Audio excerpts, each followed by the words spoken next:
കുടുംബം നടത്തിയ ആരോപണങ്ങൾ അടിസ്ഥാനരഹിതമെന്ന മനാഫ്. ആരിൽ നിന്നും പണം വാങ്ങിയിട്ടില്ലെന്നും യൂട്യൂബ് ചാനൽ ഉണ്ടാക്കിയത് അർജുനെ മറക്കാതിരിക്കാനാണെന്നും മനാഫിന്റെ പ്രതികരണം. ശിരൂരിൽ ഞാൻ അർജുൻ്റെ ആ സമയത്ത് എൻ്റെ ഒരു മനസ്സിനും വേണ്ടിയിട്ട് ഞാൻ തുടങ്ങിയതാണ്. ഓക്കെ, ഞാൻ അങ്ങനെ ഒരു യൂട്യൂബ് ചാനൽ തുടങ്ങി. അതിലിപ്പോൾ എന്താ തെറ്റുള്ളത്? മുതലെടുപ്പായിരുന്നു അല്ലെങ്കിൽ അതിനെ കച്ചവടമാക്കിയ ഏതാണ്? ആ യൂട്യൂബ് ചാനൽ ഒന്ന് പോയി നോക്കി. ആകെ ഒരു എന്താ പറയുക, ഒരു 10,000 സബ്സ്ക്രൈബേഴ്സ് ഉള്ള ഒരു യൂട്യൂബ് ചാനൽ. ഈ 10,000 സബ്സ്ക്രൈബേഴ്സിന് കാര്യങ്ങൾ മനസ്സിലാവാൻ വേണ്ടിയിട്ട് പലപ്പോഴും ഒരു ലൈവ് ഇടും. പിന്നെ ഈ യൂട്യൂബ് ചാനലിൽ ഞാൻ നിരന്തരം ഈ അർജുൻ്റെ വിഷയങ്ങൾ എന്താണ് ജനങ്ങൾ മറന്നു പോകാതെക്കാൻ വേണ്ടിയിട്ട് ഞാൻ ശ്രമിച്ചിരിക്കുന്നത്. ഈ യൂട്യൂബ് ചാനൽ ഞാൻ ഉണ്ടാക്കിയത് തന്നെ ഒന്ന് എന്താണ്, ഈ വിഷയങ്ങൾ ജനങ്ങളിൽ എത്തണം. അതാകെ അന്നൊക്കെ എൻ്റെ ചാനലിൽ വളരെ കുറച്ച്, ഒരാളാണെങ്കിൽ ഒരാളെ ചവിട്ടിലെത്തണം. പിന്നെ എന്താണെന്ന് കഴിഞ്ഞാൽ കർണാടകയിൽ ഞാൻ നിൽക്കുന്ന സമയങ്ങൾ. മേഘ മാധവൻ കൂടി ചേരുന്നു കോഴിക്കോട് നിന്ന്. മേഘ, അർജുന്റെ കുടുംബം പറഞ്ഞ കാര്യം, ഒപ്പം അനാഫിന്റെ മറുപടിയും.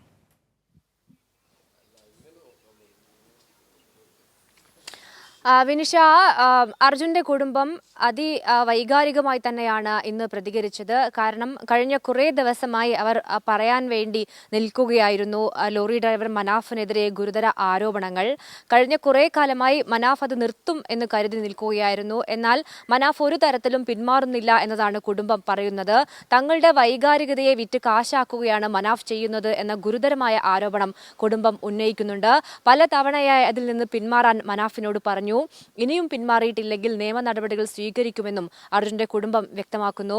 ഇന്ന് ഏകദേശം 4:30 കൂടിയാണ് അർജുന്റെ കുടുംബത്തിലെ മുഴുവൻ ആളുകളും മാധ്യമങ്ങളെ കണ്ടത്. എല്ലാവരും ഒരേ സ്വരത്തിൽ പറയുന്ന ഒരു കാര്യം എന്നത്, അർജുന് വേണ്ടി അർജുന്റെ പേര് പറഞ്ഞുകൊണ്ട് മനാഫ് പലയിടങ്ങളിലായി പണം ശേഖരിക്കുന്നുണ്ട്. തങ്ങൾക്ക് ഒരു രൂപ പോലും ആവശ്യമില്ല. കാരണം അർജുന്റെ ഭാര്യ കൃഷ്ണപ്രിയയ്ക്കും കുഞ്ഞിനും ജീവിക്കാൻ ഒരു ജോലി സർക്കാർ തന്നെ മുൻകൈയെടുത്ത് നൽകിയിട്ടുണ്ട്. അതുകൊണ്ട് ആ കുടുംബം ജീവിക്കും. തങ്ങൾക്ക് ഒരു പണവും ആവശ്യമില്ല. പക്ഷേ തങ്ങളുടെ വൈകാരികതയെ പലയിടങ്ങളിൽ വിറ്റ് പലർ കാശാക്കുന്നു എന്നതും അർജുന്റെ കുടുംബം മുൻപോട്ട് വെക്കുന്നു. മനാഫ് ഇതിൽ നിന്ന് പിന്മാറണം.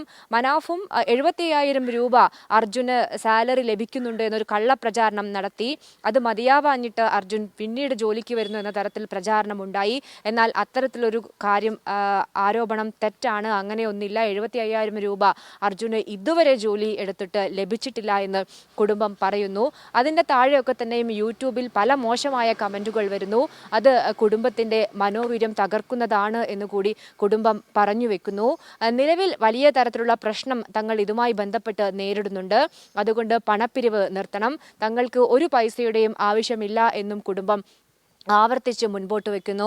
മനാഫ് ഇക്കാര്യം ഇനിയും തുടർന്നാൽ നിയമ നടപടികൾ സ്വീകരിക്കും എന്ന് തന്നെയാണ് കുടുംബം പറയുന്നത്. ഏറ്റവും പ്രധാനപ്പെട്ട കാര്യം എന്നത്, ഈ പല സമയത്ത് ഈ രക്ഷാപ്രവർത്തനം നടക്കുമ്പോൾ ആദ്യഘട്ടത്തിൽ മനാഫ് തങ്ങൾക്കൊപ്പം ഉറച്ചു നിന്നു. ഈശ്വർ മാൽപ്പയും അതേ നിലപാടാണ് സ്വീകരിച്ചത്. എന്നാൽ രണ്ടാം ഘട്ടവും മൂന്നാം ഘട്ടത്തിലേക്ക് എത്തുമ്പോൾ അവർ അവിടെ നാടകീയത സൃഷ്ടിക്കുകയായിരുന്നു എന്ന് കുടുംബം ആരോപിക്കുന്നു. കാരണം ഡ്രഡ്ജർ കൊണ്ടുവരില്ല എന്ന തരത്തിലുള്ള പ്രചാരണം നടത്തി. അത് തങ്ങൾക്ക് വലിയ മാനസിക പ്രശ്നം ഉണ്ടാക്കി. ഒരു ഹൈപ്പ് ഉണ്ടാക്കുക, അവർക്ക് സ്വയം ഒരു ഹൈപ്പ് ഉണ്ടാക്കുക എന്നതായിരുന്നു മനാഫിന്റെ ലക്ഷ്യം എന്നതാണ് കുടുംബം ആരോപിക്കുന്നത്. അതുകൊണ്ട് ഇനിയെങ്കിലും അത്തരത്തിലുള്ള നിലപാടിൽ നിന്ന് മനാഫ് പിന്മാറണമെന്നും കുടുംബം പറയുന്നു. എന്നാൽ ഇത് പാടെ നിഷേധിക്കുകയാണ് മനാഫ് ചെയ്യുന്നത്. കാരണം താൻ ഒരു PR വർക്കും എവിടെയും നടത്തിയിട്ടില്ല. മാധ്യമങ്ങളാണ് തനിക്ക് സ്പേസ് തന്നത് എന്നും മനാഫ് പറയുന്നു. താൻ യൂട്യൂബ് ചാനൽ തുടങ്ങിയത് അർജുനെ ഓർമ്മിക്കാൻ വേണ്ടിയാണ് എന്നും മനാഫ് പറയുന്നുണ്ട്. അതിനൊപ്പം ഇനി തന്റെ ലോറിക്ക് അർജുൻ എന്ന പേരിടും എന്നും മനാഫ് പറയുന്നു. എന്നാൽ അതൊരു കാരണവശാലും അംഗീകരിക്കില്ല എന്നതാണ് കുടുംബം മുൻപോട്ട് വെക്കുന്ന കാര്യം. അതിനൊപ്പം ഏറ്റവും പ്രധാനപ്പെട്ട ഒരു കാര്യം, ഒരു ആക്ഷൻ കമ്മിറ്റി രൂപീകരിച്ചിരുന്നു. എന്നാൽ ആ ആക്ഷൻ കമ്മിറ്റിയുടെ ആവശ്യം ഇല്ല എന്ന് തന്നെയാണ് അർജുന്റെ കുടുംബം പറയുന്നത്. നൌഷാദ് തെക്കയിൽ ഉൾപ്പെടെ മുൻകൈ എടുത്തുകൊണ്ടാണ് ഒരു ആക്ഷൻ കമ്മിറ്റി രൂപീകരിച്ചത്. അത് ഏറ്റവും അവസാന ഘട്ടത്തിലേക്കാണ് വരുന്നത്. എന്നാൽ അതിന്റെ ആവശ്യം ഇല്ല. അർജുനെ കണ്ടെത്തുക എന്നതായിരുന്നു പ്രധാനം. അർജുനെ കണ്ടെത്തി. ഇനി ആക്ഷൻ കമ്മിറ്റി തങ്ങൾക്ക് വേണ്ടി പ്രവർത്തിക്കരുത് എന്നുകൂടി കുടുംബം പറഞ്ഞു വെക്കുന്നുണ്ട്. മുഖ്യമന്ത്രി പിണറായി വിജയൻ ഡ്രഡ്ജർ ഈ കൊണ്ടുവരാൻ നിരന്തരം ഇടപെട്ടു. അതൊരിക്കലും മറക്കാൻ സാധിക്കില്ല. മാധ്യമപ്രവർത്തകർ അങ്ങനെ കർണാടക സർക്കാർ ഉൾപ്പെടെ വലിയ സഹായമാണ് തങ്ങൾക്ക് ചെയ്തത് എന്ന് കുടുംബം പറയുന്നു. ഏതായാലും പല സമയങ്ങളിൽ ഈ ആക്ഷൻ കമ്മിറ്റി തിരുവനന്തപുരത്ത് പോയി മുഖ്യമന്ത്രിയെ കാണണം എന്ന് പറഞ്ഞു. മുഖ്യമന്ത്രിക്ക് നേരിട്ട് മുഖ്യമന്ത്രിയുമായി ബന്ധപ്പെടാനുള്ള എല്ലാ സൗകര്യവും ഞങ്ങൾക്ക് ഒരുക്കി നൽകിയിരുന്നു. പിന്നെ എന്തിനാണ് ആക്ഷൻ കമ്മിറ്റി ഇത്തരമൊരു നടപടിയിലേക്ക് നീങ്ങിയത് എന്ന് തങ്ങൾക്കറിയില്ല. തങ്ങൾക്ക് ശരി, മേഘ, വ്യക്തമാണ്.